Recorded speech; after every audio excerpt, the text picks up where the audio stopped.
பலகீனம் பல வழியில் ஏற்படுது இல்லையா? கொஞ்சம் நெஞ்சம் பலகீனமாக நைட்டு படுத்து காலை இருந்துச்சுன்னா தலை சுற்று பாடப்பு, அது ஒரு பலகீனம்.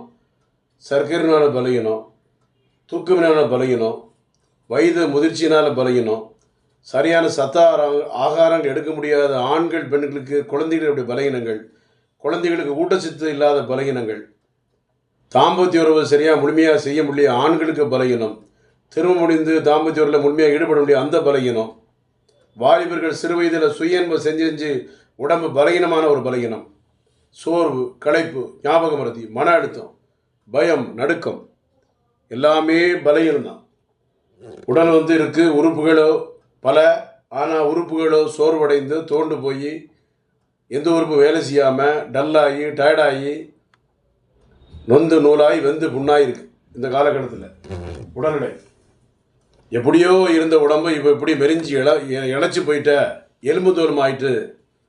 எப்படியோ இருந்துச்சு உடம்பு, ஆனால் எனக்கு எலும்பு தோலும் ஆயிட்டார்.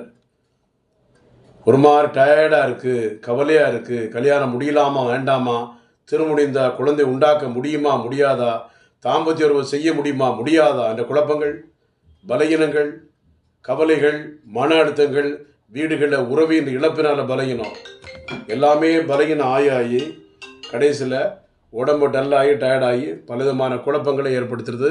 இதற்கு சித்த மருத்துவத்தில் தீர்வு ஆன்மீக சித்தால் உண்டு. கவலைப்படாதீங்க, சங்கடப்படாதீங்க. Doctor G Johnson BSMS Antony Siddha, Kodambakkam, Chennai 24. நன்றி, வணக்கம்.